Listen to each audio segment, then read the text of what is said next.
Good morning, everyone.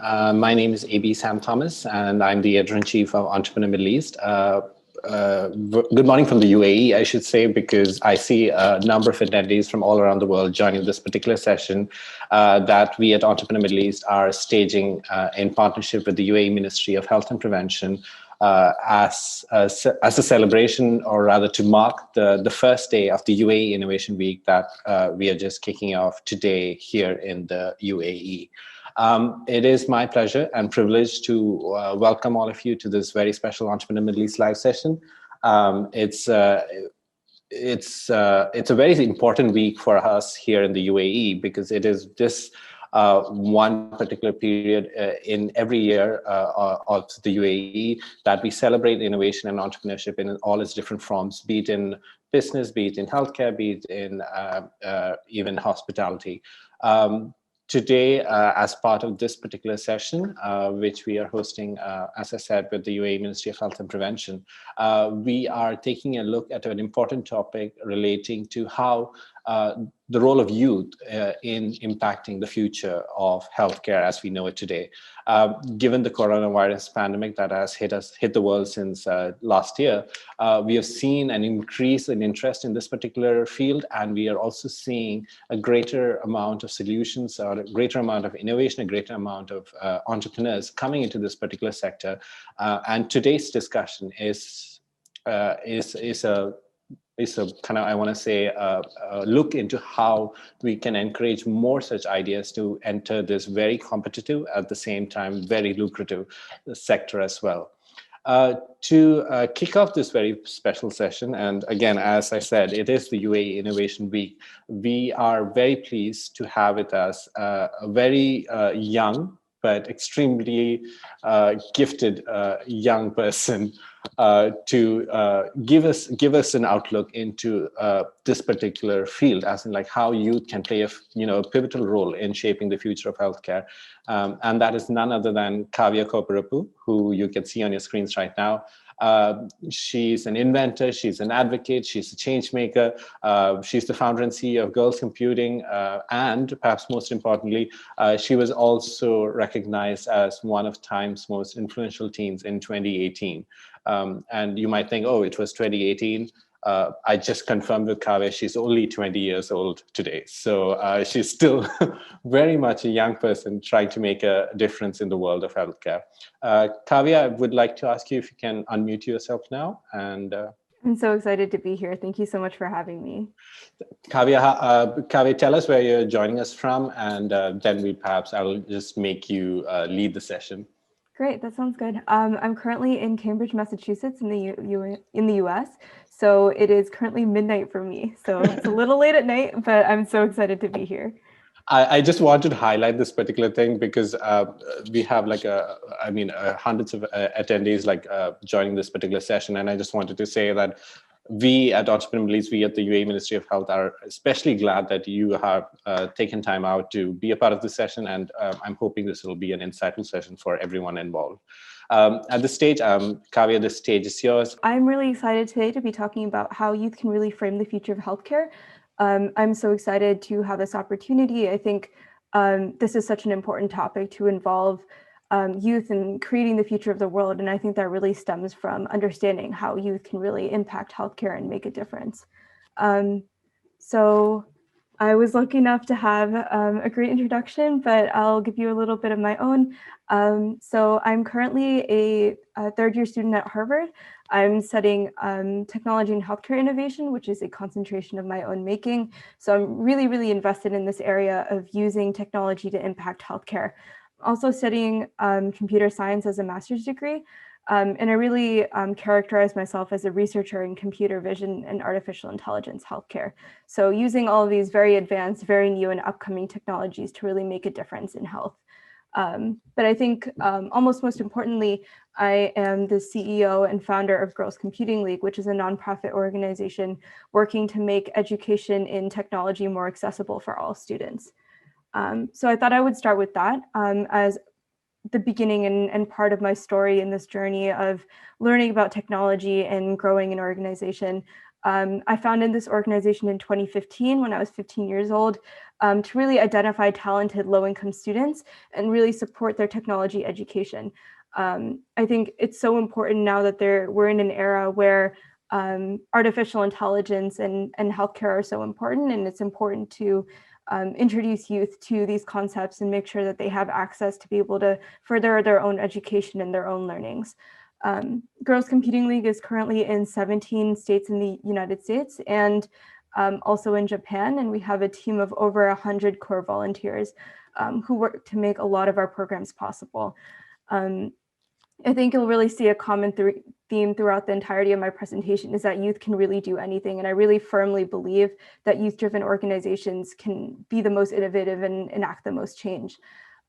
So to give you a little bit of context on Girls Computing League and what we do, we have this moonshot goal to support 1,000 low-income educational centers across the United States by the end of 2022. So we really want to make a difference in the lives of low-income and underprivileged students who may not have access to computer science. So I also wanted to talk a little bit about artificial intelligence, which is a field that has really impacted our lives in so many countless ways. It's really enabled personalized recommendations of songs, purchases, social media posts. It's also really allowed for self-driving cars and automation in factories. It's really helped beat some of the world best players of chess and Go and some of these games that we really had a hard time mastering ourselves as humans. But I think artificial intelligence has really been fueled by the rise of data. So it's not surprising that it's grown so much and significantly in recent years. So as you can see on this slide, especially in the last 20 years, there's been this huge spike in the interest in artificial intelligence and how it can impact a number of different fields. And as is the topic of this talk, I am really interested specifically in how artificial intelligence and technology can impact healthcare. And to me, the most promising application of artificial intelligence is always the hardest problems for humanity to solve. So one specific problem that I've spent a lot of time working on is cancer. You can see in this graph, which is a plot of survivorship, where the number of years a patient survives is on the horizontal axis, and on the vertical axis, you have survival.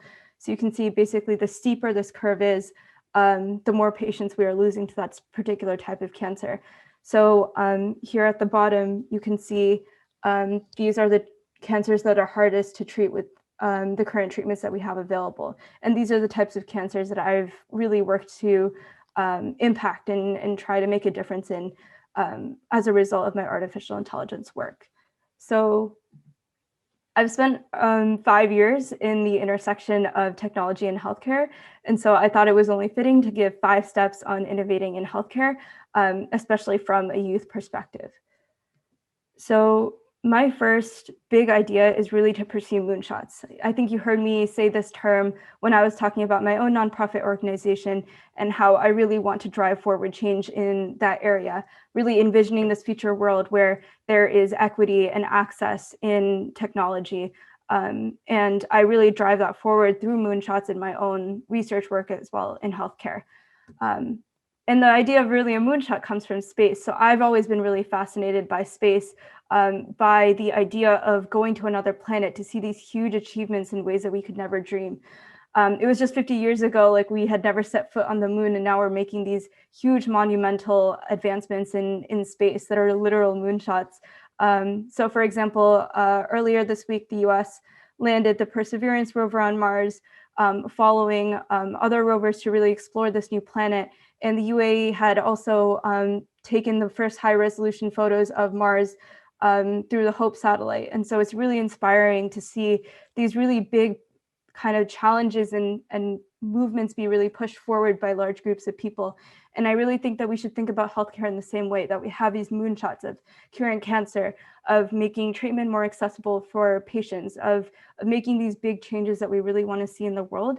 And I think that can really be enabled through this thinking of dreaming about what a future world will look like.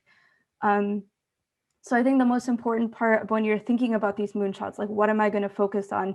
What problems do I want to tackle? I think it's really important to choose problems that are value aligned and personally motivated. So for me, that has meant I would always be really curious about the world around me and understanding what are the different impacts that I could be making in different fields, who is really suffering and who has a real need that I could be solving. And for the project that I'm going to talk about today throughout this whole presentation about ways to innovate in healthcare, it actually led me to glioblastoma, which is a very aggressive form of brain cancer, because I had read an article about Joe Biden's son being diagnosed with glioblastoma. And so just reading that in all of the news articles, seeing how patients with glioblastoma have a very low prognosis really motivated me to pick this problem because it felt very aligned and personally motivated with the change that I wanted to make in the world.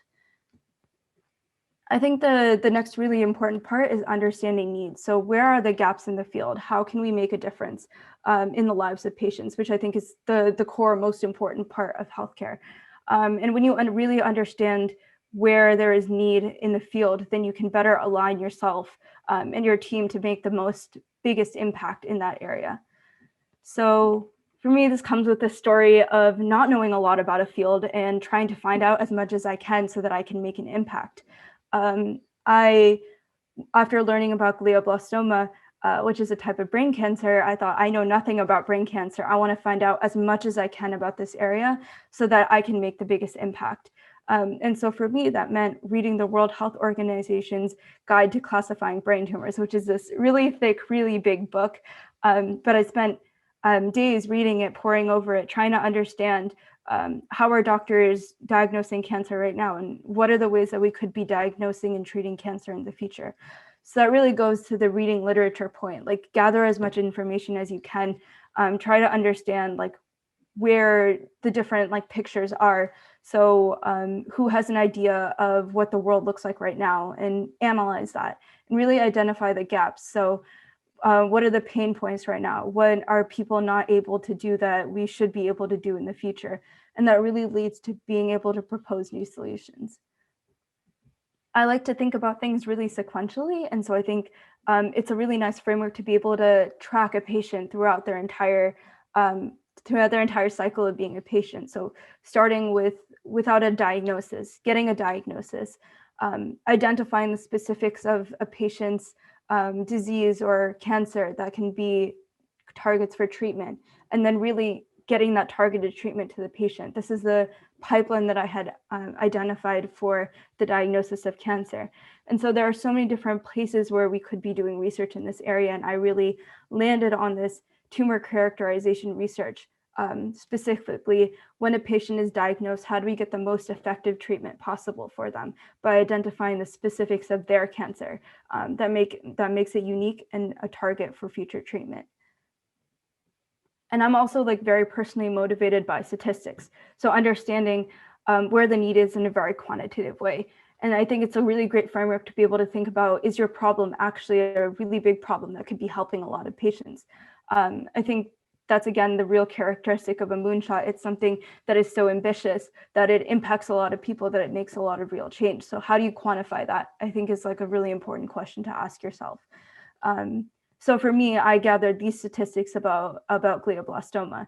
So 37% of patients are only survive, or 37% of patients survive 1 year, and the rest of the patients don't.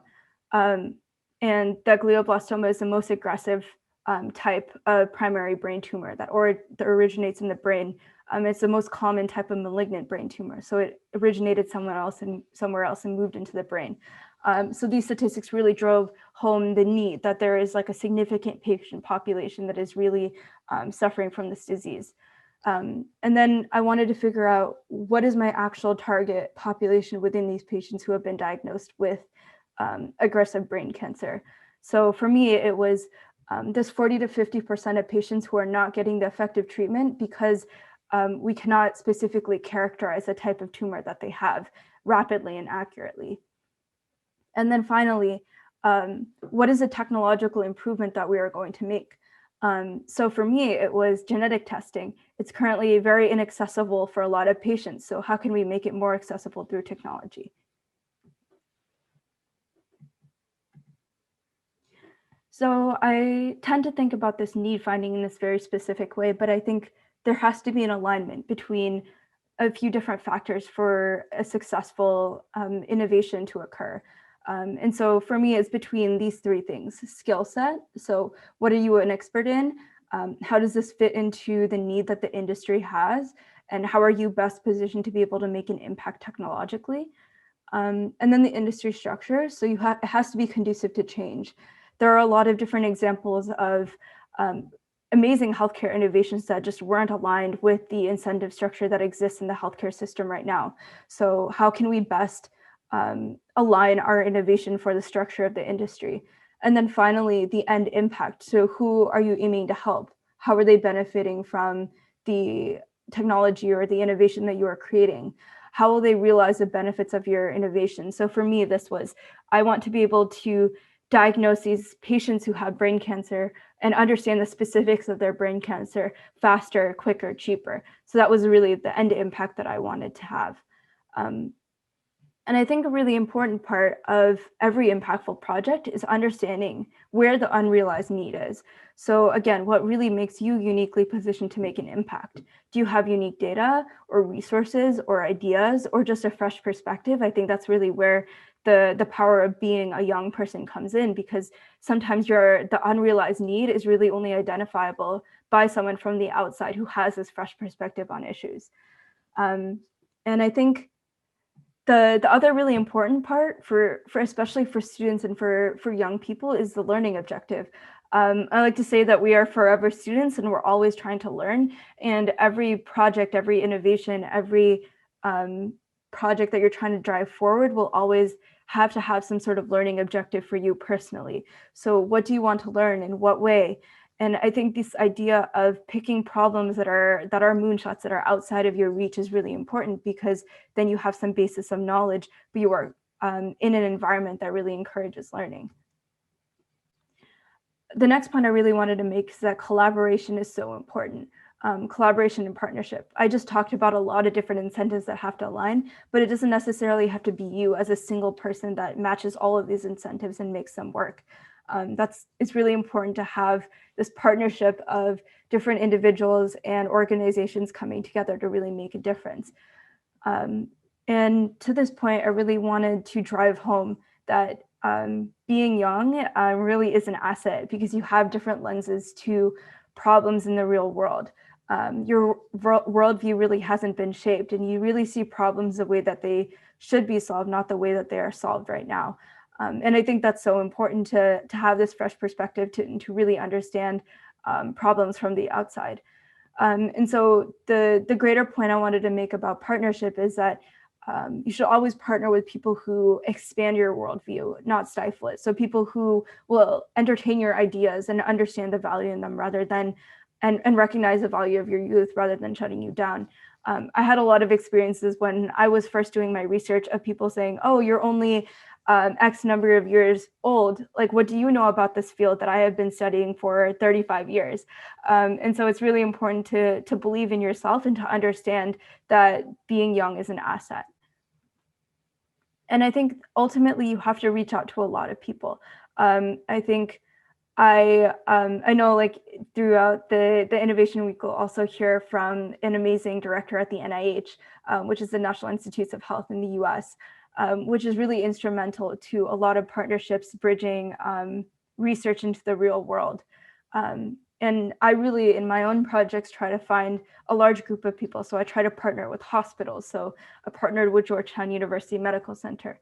I tried to partner with different academic institutions, so Stony Brook University and Emory University. I also tried to partner with nonprofit organizations like the Allen Institute for Brain Science. So really try to get this interdisciplinary view. And I really recognize that collaboration is a key element of success. So without collaborating with all these different partners, you can't get the diverse array of data that you need to be able to drive healthcare innovation forward. Another point I wanted to make was on interdisciplinary impact. So I think understanding all of the different perspectives and lenses that you can see a problem through is so important. And understanding that especially healthcare is not a single-sided problem. There are so many different ways that you can view it. And it's really important through all of these different lenses to understand that there is this underlying real-world impact that we're trying to aim for. And I've always recognized that technology in particular and innovation always reflects its creator. So the inventor, whoever is driving forward the change, is really going to shape what the end innovation ends up being. And so I think it's really important, especially with artificial intelligence, to come in knowing the different biases that you as an inventor might carry into the field, or the specifics of the worldview that you have, and work to build this team that expands that view and helps you consider new perspectives, and helps you get over the challenges that you alone may not be able to overcome. So I, in particular, in this area of healthcare technology innovation that I have been operating in, really recognize that there are a lot of areas that impact it.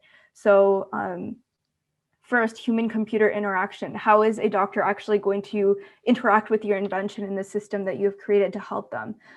Public policy, it goes back to aligning those incentives and understanding that the public policy and the government laws really shape what the healthcare industry looks like. And if you're trying to innovate in that area, you have to understand how you can best fit into this entire jigsaw puzzle. And then precision medicine. So you really have to understand, like, where is the field of medicine going and how can you best integrate into that? For me, privacy and security has been something that I also care a lot about, and increasingly so the medical community cares about. So how are you going to deploy all of these very data hungry technology innovations that really preserve the privacy and security of the different users? And then obviously computer science is like a huge part of technology. So understanding where the big innovations and contributions are from the algorithm side that you can then bring into the real world. Understanding economics and incentives again. Engineering and building, to be able to interact with the system, you need something physical. So how are you going to build that? Especially medical devices are becoming a huge part of our lives. And then finally, and I think almost most importantly, communication and being able to talk about very complicated innovations in a way that makes a lot of sense to both the public, to patients, to doctors is very important. So understanding how to best utilize social media and communication and really drum up interest in this really emerging field of healthcare technology innovation. These are all areas that I personally have worked in and tried to educate myself in through my studies and also through the work that I've done with different partners. So I just wanted to share a little bit of the impact of the project that I've been talking about in glioblastoma. So I was essentially able to create an artificial intelligence-based system that uses patient information and determines the specifics of the individual's cancer that would then help a doctor prescribe the best treatment. And so it was much faster and cheaper than traditional testing. And I was really the first inventor to be able to create an artificial intelligence system to predict these tumor characteristics with high accuracy.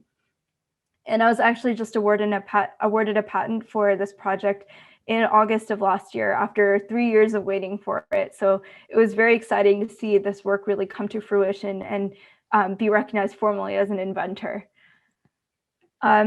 And I think finally, as I'm starting to wrap up, I wanted to emphasize again that communication is so important, but specifically paving a path is really important. I think my parents in particular have always instilled this value in me that as a trailblazer, you really have to make a path and then make sure that others can follow in that path. So whether that be building a framework or a company or a public methodology or something that creates opportunities for others to follow. And I think that's a core value that I feel like in the youth of today that is really, really important, which is a sense of community and making sure that no one is left behind and that we are creating some sort of legacy for others to follow in the future. And I think this is just a very core component of science. So communicating science effectively, mobilizing different communities behind causes. We've really seen in the COVID-19 pandemic, there has been like a lot of different challenges, not only in transitioning our entire way of life to online, but also like losing the sense of community. but we've seen so many great initiatives and people banding together to really make a difference. And so I think it's really important, again, to like communicate effectively and to be able to build those communities. And I think the last part about communication is that it really helps all these other points that I was making in terms of partnership and working together to get different parts of the picture or to align incentives. So I wanted to highlight a few of the ways that I have worked in terms of communicating science. I was on a committee, a healthcare committee for the Montreal Declaration for the Ethical Use of AI. So really working with researchers, academics, industry professionals, government representatives from all different areas to understand the different aspects of artificial intelligence and how we can make a difference in translating artificial intelligence into the real world. And so that's a lot of the talks and a lot of the communication that I give is helping the public really understand like what the impact and importance of technology is, especially in healthcare. And some of the other opportunities I've been so lucky to have been very instrumental in my own development of understanding how to best effectively communicate my own projects and my own work in a way that makes the most sense for people. And so finally, I just wanted to talk a little bit about my own personal growth and my story. So I think first and foremost, as I mentioned, I am a student. And so like that is a core underlying component of a lot of the work that I have done and a lot of the experiences I've sought to have. I've been advisors for the boards of national nonprofit organization in the US called the National Center for Women in Information Technology, which is the largest organization of women in computer science and technology and creating a community. And so it's been an incredible opportunity to be able to advise this big nonprofit organization and also industry leaders and how to best support a community of young people growing into the future and making an impact. I've also been an advisor and a consultant for some big companies, especially the largest medical device company, the largest privately owned medical device company in the world, and helping them bring artificial intelligence into the emergency room. And I've really been able to coordinate larger groups of students at Harvard and beyond in making this impact and showing larger corporations that there are new and fresh ideas that we can have as youth. So I have a few key takeaways of my entire presentation. If you remember nothing else, I hope these are the 4 things that you remember, which are being young is an incredible asset. And I think it's important for not only the youth of today to understand that, but also for the entire community to understand and uplift young people into the roles of innovators and give them opportunities. Collaboration really makes innovation. So making sure that you're reaching out to different partners in different aspects of either the innovation community or the technology community or the medical community and bring them together to solve these very impactful problems.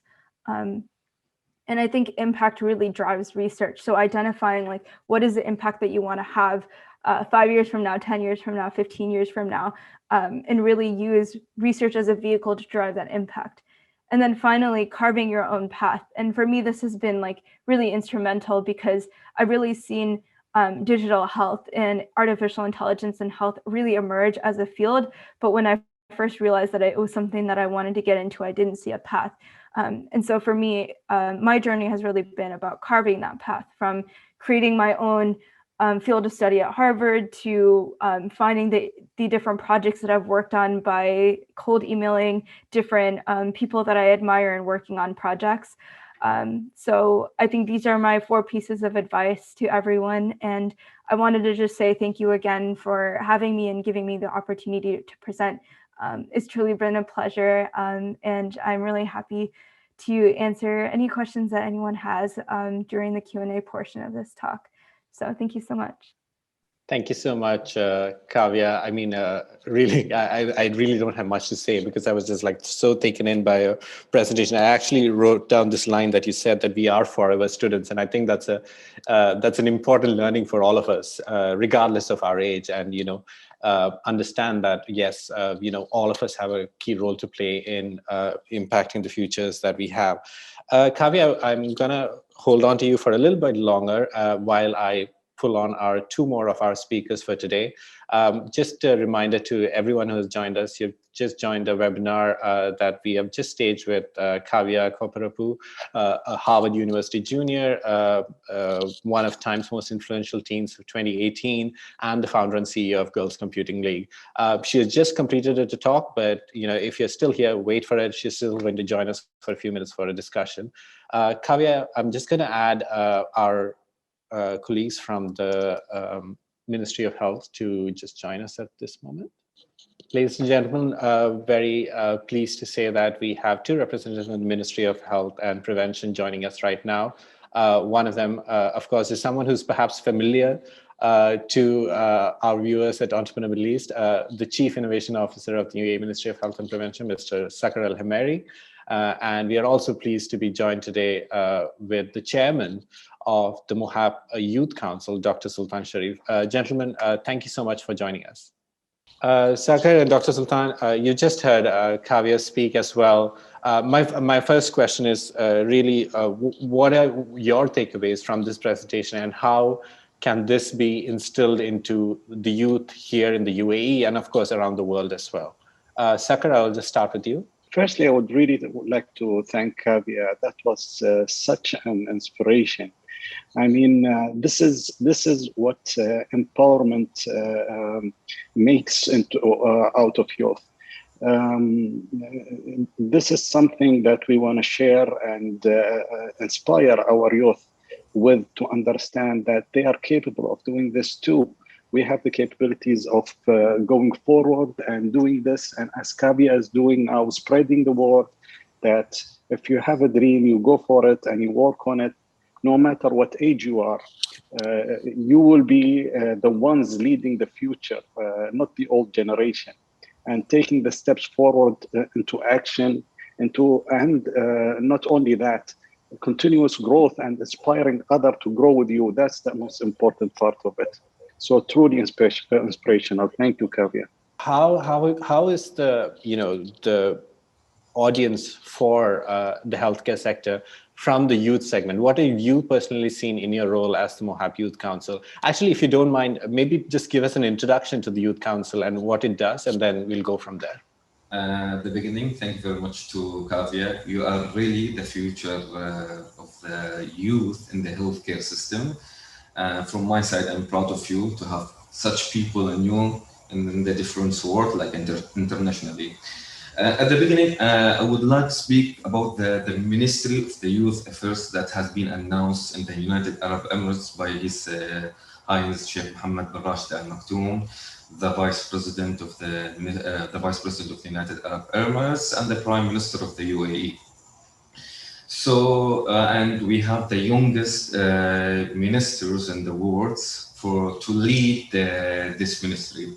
So the rule is to create like the bridge between the governments and the young people, to represent their issues, represent their aspirations under the ministerial councils, to develop the strategy and improving their lives and their engagement in the society. Also, the good things that has been happening, decision was made by the leaders, is most of the federal and the semi-federal institutions should have a young and their board to present their needed. See, as like for us at like Ministry of Health and Prevention, the Youth Council, we have been doing like a lot of like programs and a lot of initiatives that helps the young people like in the Ministry of Health and Preventions and around the UAE with the different emirates to be involved and represent their needs and represent their things to how improve the healthcare systems and to solve their challenge that they has been seen in United Arab Emirates and around the world actually. As we can see in the pandemic of COVID-19, I want to highlight this point because I think it's like very important things. It showed that the need of the different medical and nursing stuff, not only the UAE, around the world. As we know, we have the shorting and the nursing. In the UAE, the government has also announced that anyone would like to enter or to study nursing, the government will fund the peoples from A to Z, and they will give them high salaries, and they will be like employee after they're graduating directly in all the health sectors in United Arab Emirates. As we know, in the pandemics, we've seen like a short of medical doctors that we can see. Most of the countries around the world, they use the medical students in the different universities and the different entities to be help them to solve and to like at least to represent these people in the hospitals to reduce the cases around the world. Thank you, Dr. Sultan. Kavya, I want to bring you back into this conversation. It's because of something Dr. Sultan said about like how the environment kind of like shapes future innovators in this particular space. For you personally, and I remember I'm going through your presentation as well, like what were those external drivers that kind of like, I want to say not pushed you, but encouraged you to follow your dreams in this particular sector? What were those supporting characteristics in the environment? Yeah, so I actually went to a science and technology high school, and so I think innovation-driven mindset was always there from the beginning. Even from basically the first moment we walked into the school, we had required computer science curriculum. We had access to research labs and 3D printers and all the materials that we could use.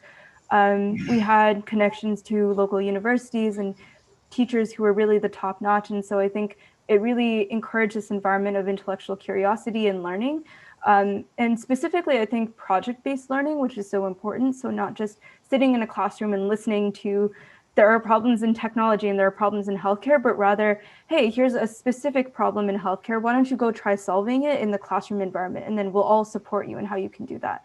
And I think, especially, I think that's why the hackathon has been really interesting to see, because it's really that environment of you can come with a problem and then there are mentorship sessions and entire Slack community to be able to like solve those problems together. And so I think those types of external factors of creating this environment where it's okay to come up with the problems and it's okay to potentially fail at them because you have this support network that is really pushing you forward, I think is really, really important. I think that's really one of the drivers of my own like research and innovation. And I think that's really translated to at Harvard, like there's an innovation lab that I've been a part of for the past 3 years. And so it's a very similar environment of there's a lot of resources. There's a lot of very experienced mentors in entrepreneurship and different aspects of innovation. And they all like really create this very supporting like network and mentorship environment for students to really thrive. Thank you, Kavya. And that actually is a good segue back into getting Saqr into this conversation. It's really, like you mentioned, for the UAE Innovation Week, the Ministry of Health and Prevention has just yesterday launched a 3-day-long hackathon. And we have had like more than 600 entries from around the world. I think there were like 25 or 26 countries represented in this particular hackathon. And they're building solutions in 3 different fields that can potentially impact healthcare as we know it. Saqr, I want to ask you, the Ministry of Health and Prevention has been, I personally know this, has been trying to do things differently, bringing in ideas from outside, public-private partnerships as well. What's your outlook on this particular situation? How are you personally, in your role as Chief Innovation Officer, kind of reinventing how we see healthcare, not just within the MOHAP, I think from external players as well? That's a great question, Abby. But before I answer this, if I may just go back to what Dr. Sultan has started talking about creating the Minister of Youth in the UAE. This started when we started doing foresight studies under the leadership of Sheikh Mohammed bin Rashid in order to ensure that our strategy is future-proof. One of the things that Sheikh Mohammed bin Rashid realized that in order to lead the future, we need to empower the youth. And as a result of that, there was the creation of a new minister of youth to lead the youth into the future. And let's see one of the real impactful result of that happening. Sheikh Mohammed bin Rashid Space Agency was created with exclusively UAE national who are youth to run it. There were none other than youth in that space agency. And we just witnessed recently the success of the project they launched, the Mars mission. And we have witnessed how the Mars probe was a big success, and that made everyone in the UAE proud. That's the result of empowering youth in the UAE. One of my understandings when it comes into healthcare, that the healthcare culture itself, it's very difficult to penetrate. When the youth goes into this culture that they are not used to, that has been through years, it is very difficult for them to adapt. And if they adapt, they lose their inspiration, they lose their empowerment, and they lose. And that is something that I continuously work towards. Trying not to make it happen. That's why we continuously choose to do things in an untraditional way in order to break the barriers of this culture and enable the new youth to create their own new culture into the healthcare sector. Now, one of the things that we've been doing is focusing in non-traditional ways of doing this, which is not only working alone and internally or in silos in order to solve our problems, but working in partnership with other entities. If you have witnessed, AB, we've over the last year, we've launched the Be Bold program in partnership with Interdisciplinary magazine, and we created a youth program that is unlike any youth development program focusing on innovation and healthcare, that is unlike any in the market today. Although our plan was much more ambitious, that included experiential learning, skydiving and hiking and camping that people can learn on. But unfortunately, due to the COVID-19 challenge, we weren't able to do that. We still pulled it off in a very untraditional way that empowered several people, both from the private, semi-private and public sector, to go back into the market and start innovating. And today, like yesterday, we've launched the hackathon with the participation level that you've mentioned, and several of the mentors are graduates of the Be Bold program. That is something we are very proud of. Continuously, I think what we have been doing is trying to design our programs and events to empower the youth in order for them to come up with ideas on how do we want the healthcare system to be more effective, to be more future-proof, and to continuously develop towards patients' happiness. Now, going forward, what I think it's very important for the youth to understand is they will lead the future. And one day they will be sitting in my place and talking about the future youth as well, that will be coming in the market. For the critical skills, I think, for the youth to have going forward is adaptability and continuous change, getting used to that. In the old days, people used to go to the office and do the same thing every single day. That will not happen in the future.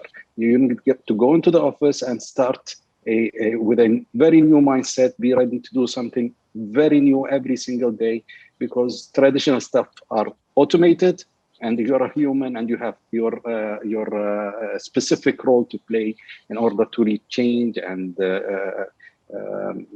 continuously develop the healthcare sector. Thank you, Saqr. Dr. Sultan, I want to ask you something related to what just Saqr and actually Kavya also mentioned. It's like, youth are going to be leading this future. The youth are going to be the ones that are going to shape how we, look at this industry, how we work in this industry. I'm curious from your point of view, how should the reaction be from the other side? As in, people who are within the industry already, how should they be reacting to these new ideas, to these new ways of working? What is that kind of mindset they should have in order that we encourage innovation and not kind of like stifle it? Thank you very much, Abby. Thank you, Mr. Saqr. You are still young, and you will be the inspiration of the youth inside the Ministry of Health and Prevention and outside the different ministry. Really, you are one of the great person who had good inspiration. In terms of innovations, see, innovations is a very important things related to be a part at the Youth Council and the Ministry of Health and Preventions. So one of the things that we have been do it in the Arab Health at 2019 to combine between the innovations and one of the platform that I will talk about it, and how this can be encouraged the young people to be a part of the healthcare sectors, medically or in the administrative. So in 2019, we have doing the first virtual health platform. This platform was 3D programs developed the form of the modern and exploring the futures of the encouraged secondary schools students, as we said, and the doctors to focus in the various medicals and nursing specialists.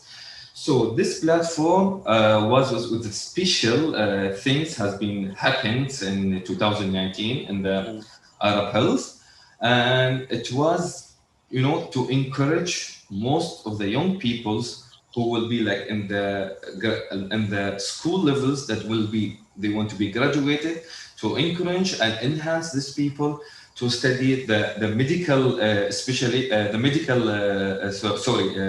studies, and to enter to the nursing also college. So this is one of the things that has been happens, and this is really one of the best things which done in 2019 in the UAE. As you know, in 2020, COVID-19 has been come, but still we have doing like a lot of surveys, a lot of virtual talks with the different young peoples around the UAE, starting inside the Ministry of Health, going outside to the universities, the medical universities, the hospitals, to see what would like the peoples and what would like the students would like to have it in the Ministry of Health and Preventions, and of course around the UAE and the world.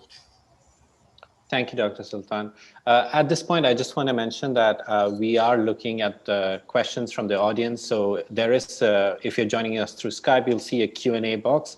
Please put in your questions there, and we'll get to that in the next 5 minutes or so. Kavya, I just want to add on to what I just asked Dr. Sultan, and I just noted it down when you were speaking as well. You mentioned that instance of where you've met someone who was kind of like senior in the field, and they were like, okay, we have been in the industry for 35 years. What do you know as a young person? How did you actually react to that? Like, what is, and I'm sure, I speak as someone who might have heard that once upon a time, and I'm sure there are people today who will hear that. What is the right way to respond, or what have you learned is the right way to respond to that kind of thing? Because as you said, we don't want to stifle innovation, we want to encourage it. But there is also, it's just a very human form of interaction. So how do you get past it? I'm curious to hear. It's a great question. I think, well, so I wish someone had told me how to handle that interaction when I was going through it. I think the way that I ended up responding was, I'm just a student. I have no stakes. So if it fails, it fails. If it succeeds, that's great. I may not know like a lot about this area, but I think there is maybe somewhere that I can make an impact. And so I think for me, it was really about just like believing in myself and my own ideas. And I think that's so important. And it comes back to that idea of creating an environment where innovation is valued and where trying new things is really supported. And so I think and I think the person who ended up saying that at the beginning, is like, I'm not sure this is going to work. Are you sure you don't want to try something else? Ended up being a big mentor down the line when it ended up working, and then really supported a lot of my interests going forward. And he was like, oh, I love to be corrected wrong. So I think having that attitude of like, I know a lot, but I'm excited to see where this goes, and I'm excited to take a chance on a young person, I think is a really healthy and important attitude to have as well. Absolutely. So I think it's really important to like respect the experience, because there's no way I could have done and really understood the entire problem by myself, to like my point that I made in the talk. But I think it's also valuable, like especially for the mentors of young people, to like really have that attitude of being willing to grow and learn with the person. One more question, Kavya, is, and again, this goes back to your key takeaways, which was like carve your own path, carve your own way in this industry. And I think I'm more curious to know how would you kind of justify that particular statement in the light of the coronavirus pandemic? You know, there is a sort of thinking like, yes, the pandemic has hampered the way we work, the way we do. But perhaps the way to look at it, it's an opportunity to do things differently. I'm just curious from your, again, perspective as a young person, as someone who's like a Harvard junior, who is running her own company, doing research, and as you just mentioned, having your own patent. How do you navigate all of these things, even though we are still grappling with the effects of a global pandemic? Yeah, I think so I think the pandemic has really shifted like the way that we do things, and from the fundamental, like how we interact with each other, to how we communicate with each other, to how do we get business done. I think it was a huge shift for my own like nonprofit organization, because we went from doing all of our work in person to like, now what do we do when we're online, and how do we reach the students that need the most help. And I think the thing is about the pandemic is it not only has really shifted a lot of the dynamics of our everyday life, but it's really exacerbated a lot of the inequalities between the students who have more and the students who don't.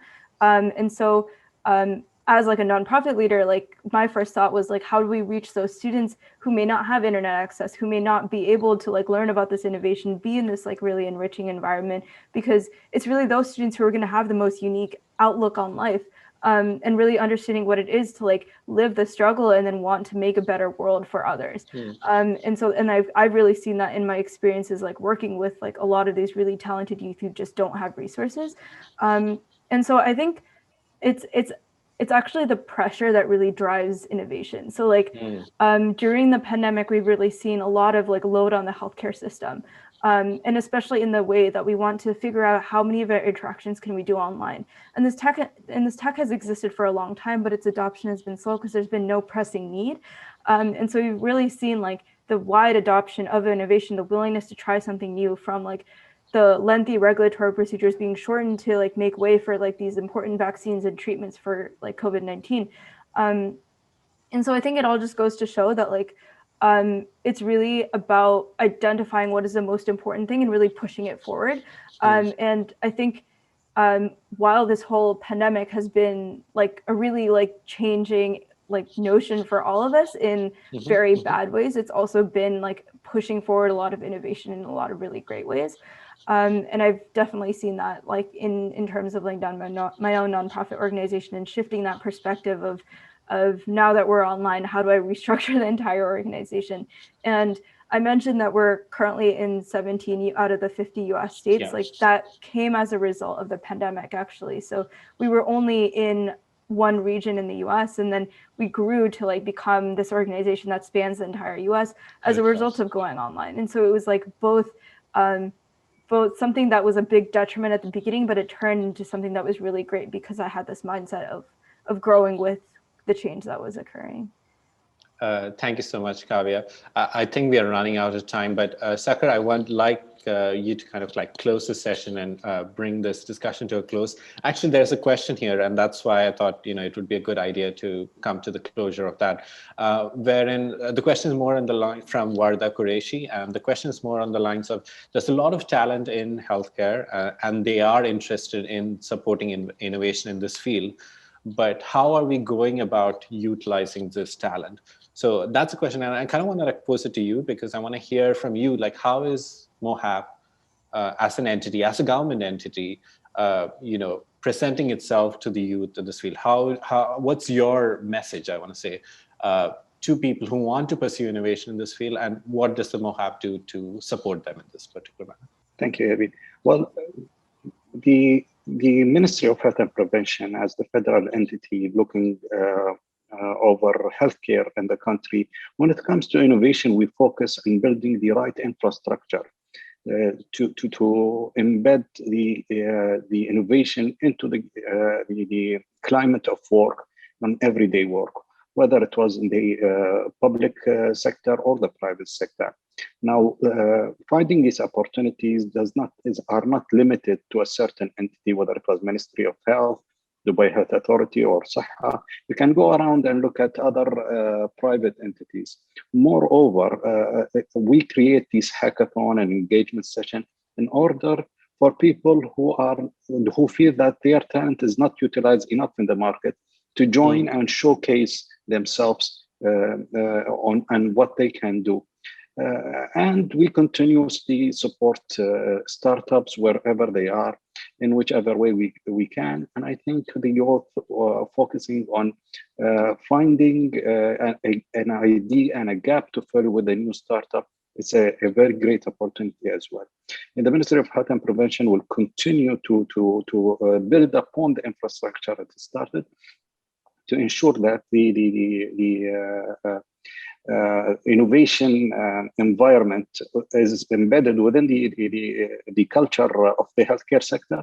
And as a result, we have also just launched our public page for innovation, which whether it was patients, SMEs, private companies, contractors, consultants, they can come in and give us their ideas, and we can work together into making that happen. So finally, I would like to say, yes, please stay engaged, participate with us into improving the healthcare innovation in the healthcare sector. This is a long journey. We're just starting, but we'll continue to develop. Thank you very much. Thank you so much, Saqr. That's really the best way we could herald the start of the UAE Innovation Week. I just want to mention that on the chat, I've just added the social media handles for the Ministry of Health and Prevention for Entrepreneur, and of course Kavya as well. She can be followed on both Twitter and Instagram. And again, if you just Google her name, you'll find her official website as well. Kavya, Dr. Sultan, Saqr, thank you so much for joining us. It was a pleasure and a privilege, and a great start to the UAE Innovation Week. Thank you, everyone, for joining. Thank you. And do stay tuned to everything that we do over the course of this week. Just stay tuned to our social media channels, and we'll be doing a lot more in the days and weeks to come. Thank you, everyone.